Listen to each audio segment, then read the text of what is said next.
Hey guys, कैसे हैं आप लोग। होपफुली आप लोग बिल्कुल ठीक होंगे। आज हम पढ़ रहे हैं कंटेम्प्रेरी ऑर्गेनाइजेशनल डिज़ाइंस। पहले हमने ट्रेडिशनल ऑर्गेनाइजेशनल डिज़ाइंस पढ़ा था। अगर आप लोगों ने नहीं देखा तो इंशाल्लाह मैं कार्ड्स पे और डिस्क्रिप्शन बॉक्स में डाल दूंगी। अगर मैं भूल जाऊँ तो कमेंट कर दिया करें, बिकॉज यूजुअली मैं भूल जाती हूँ। Okay, so let's get started. Basically contemporary और ट्रेडिशनल में डिफरेंस ये है, ट्रेडिशनल वो चीज़ें हैं जो हम कहते हैं ना पहले के ज़माने में, वो पहले के ज़माने में चलती थी। कंटेम्प्रेरी जो न्यू चीज़ें अब आ रही हैं, अब हम जो चीज़ें यूज़ कर रहे हैं, यूटिलाइज कर रहे हैं। अच्छा, अब ये नहीं है कि 100% सारी ऑर्गेनाइजेशंस यही यूज़ करती हूँ, ठीक है। और ये भी नहीं है कि ट्रेडिशनल बिल्कुल ख़त्म हो चुका है, ऐसा नहीं है। दोनों यूज़ होते हैं साथ साथ। एंड ट्रेडिशनल देखना यूँ ज़रूरी है कि उसके भी बहुत सारे एस्पेक्ट आपको अभी बहुत सारी ऑर्गेनाइजेशंस में दिखेंगे। उसके अलावा जब आप एक्चुअली ऑर्गेनाइजेशन के स्ट्रक्चर को समझने की कोशिश करते हैं तो आपको ट्रेडिशनल चीज़ें काफ़ी हेल्प देती हैं कि सब इवॉल्वमेंट कैसे हुई, क्या क्या हुआ, क्यों हुआ, ठीक है। तो या कंटेम्प्रेरी डिजाइन्स में टीम स्ट्रक्चर्स आ जाते हैं, मैट्रिक्स और project structures, boundary less organisations और लर्निंग ऑर्गेनाइजेशंस। Team structures. अब टीम से आपके जहन में क्या आता है? यार कुछ लोग हैं साथ मिल के काम करते हैं, तो अब आप मिल के बोल रहे हैं। उसके बाद आता है टीम लीडर। टीम लीडर को आप मैनेजर की तरह नहीं देखते, राइट। बेसिकली यही चीज है कि टीम होती है जिसमें पूरी ऑर्गेनाइजेशन बेसिकली टीम्स में डिवाइडेड है ऑर्गेनाइजेशन का काम करने के लिए, ठीक है।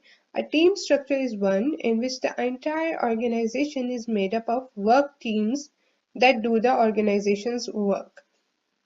IT टीम हो गई, सही है, मार्केटिंग टीम हो गई। आपने ये चीज आजकल हम बहुत सुनते भी हैं, यार मेरी ये वाली टीम ये चीज करती है। अगर आप अब जो आप बिजनेस कर रहे हैं ना, तो try to sit with your elderlies. उसमें आप बहुत सारी ऐसी टर्म्स देखोगे and then you will realise, हाँ यार ये मैंने पढ़ा था, हाँ यार ये मैंने सुना था, आई सॉ दिस। तो डू दैट, ठीक है।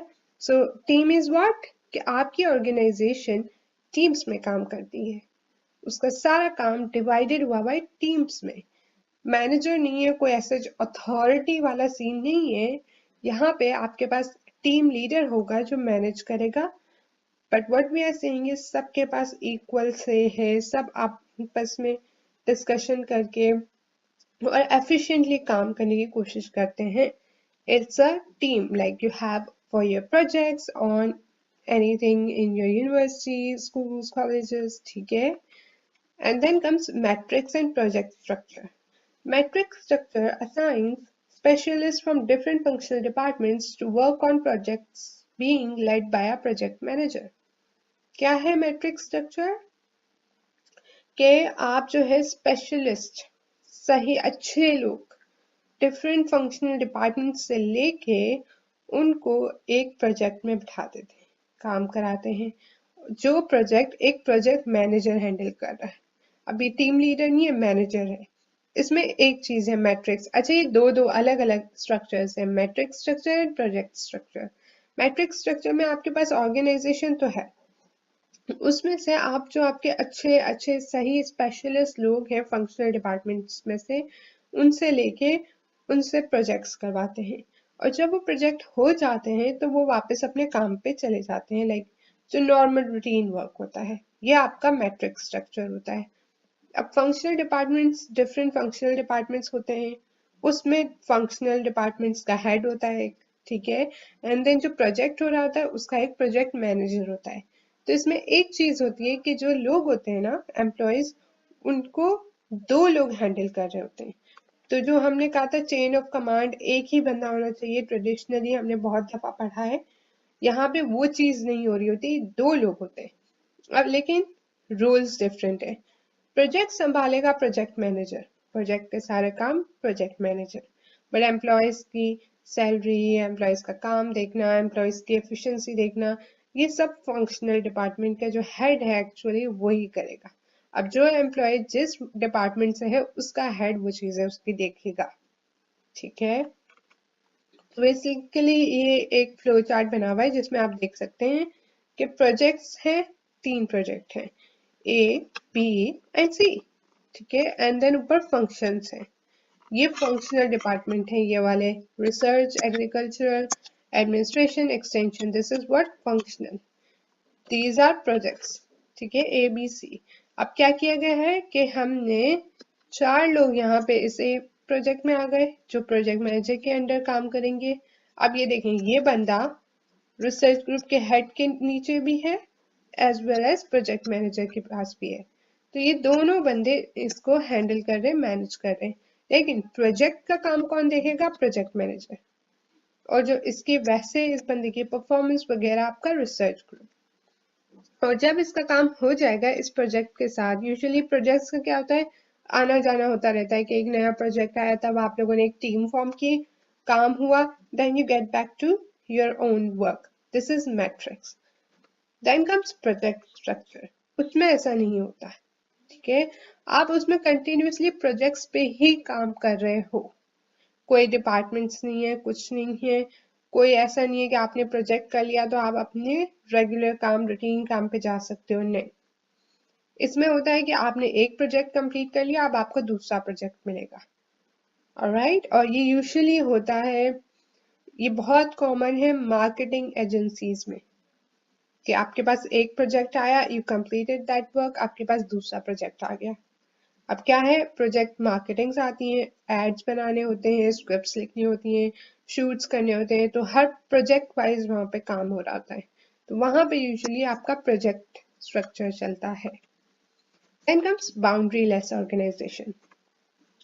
क्या है, करंट टाइम से हम लोगों को बाउंड्रीज नहीं चाहिए, वी हेट बाउंड्रीज, हमें फ्रीडम चाहिए, वी से इट, यार freedom, give us independence, this is what we are talking about. कि अगर हम ट्रेडिशनल चीज़ों को देखें तो उसमें हमारे पास फॉर्मलाइजेशंस हैं, अथॉरिटीज हैं, ये वो, यूजुअली ये चीज़ें हमें बहुत सफोकेट करती हैं। जो आजकल की जनरेशन है, जो हम लोग हैं, कि हमें ये चीज़ नहीं चाहिए। हमें क्या चाहिए, हम चाहते हैं फ्रीडम हो, फ्लेक्सिबिलिटी हो, हम जैसे दिल चाहे वैसे काम करें, आप हमें फ्रीडम दो, हम आपको काम देंगे, ठीक है, हमें हमारे टर्म्स पे छोड़ दो। तो this is where comes boundaryless organization, an organization whose design is not defined by or limited to the horizontal, vertical, or external boundaries imposed by a predefined structure. इसमें कोई बाउंड्रीज से आपकी जो डिजाइन है वो डिफाइन नहीं होती और उस हद तक महदूद भी नहीं है। इसमें you can get more creative, you can do whatever you feel like, सही है। अब boundary less organisations 100% I don't think अभी भी कहीं इम्पोज 100% नहीं हो रही हैं, लेकिन जो रिसेंट ऑर्गेनाइजेशंस है जैसे आपके यहाँ you could say Google, but वहाँ पे टीम्स वर्क होता है, ठीक है। अब वहाँ टीम स्ट्रक्चर भी चलता है, लेकिन वहाँ एक हद तक बाउंड्री लेस भी है, उनको फ्रीडम दी जाती है कि वो जो इधर चाहे, उनको जो जहन में आता है, what ever idea they get, ये नहीं होता कि नहीं ये तो हम नहीं कर सकते, आपने हमारा स्ट्रक्चर देखा, आपने हमारे बॉस को कहा, नहीं।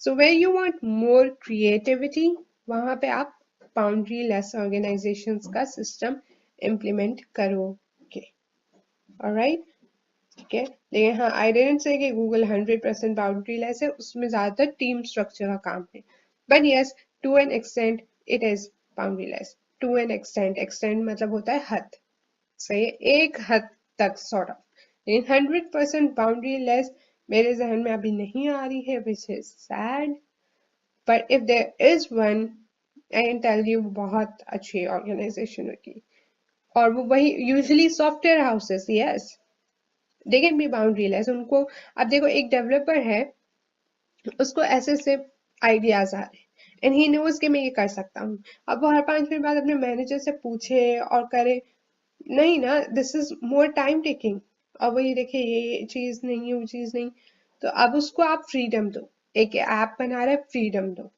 ही गेट्स बाउंड्री लेस ऑर्गेनाइजेशन, कि वो अपना काम आराम से करे, अपनी क्रिएटिविटी देखे, दूसरे अपने एम्प्लॉयज की क्रिएटिविटी देखे एंड उस हिसाब से काम करें, ठीक है, कोई लिमिटेशंस नहीं है, कोई बाउंड्रीज नहीं है, आप आराम से अपने हिसाब से काम करें, आइडियाज दे, इम्प्लीमेंट दे, एंड देन वो फाइनली दिखाए।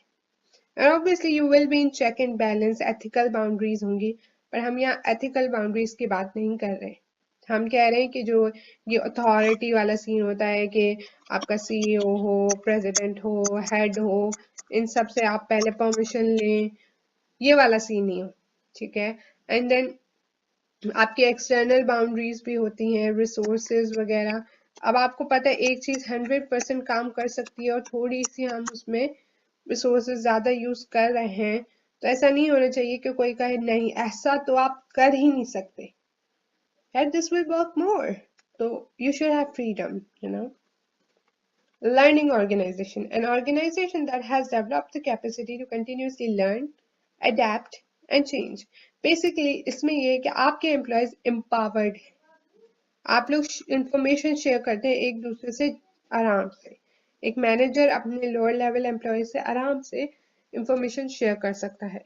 ये वाला सीन नहीं है कि लोग अपनी इंफॉर्मेशन, जो नई चीजें आ रही हैं वो अपने हद तक रखें, ठीक है। No, what you will do is you will continually acquire and share new knowledge and apply that knowledge in making decisions or doing their work. क्या करोगे कि इंफॉर्मेशन नॉलेज लोगे, उसके बाद शेयर करोगे, and then you will also apply that in making decisions और doing your work. काम करने में, किसी भी चीज में जहां जहां वो इंफॉर्मेशन अप्लाई हो सकती है आप करोगे। Tesco is a learning organisation, okay, it has continuously learned, adapted and changed itself for the environment. And that's it for this video. I really hope कि समझ आया। If आया तो make sure to give this video a thumbs up, do subscribe and share, and I will see you guys in my next video. Bye guys.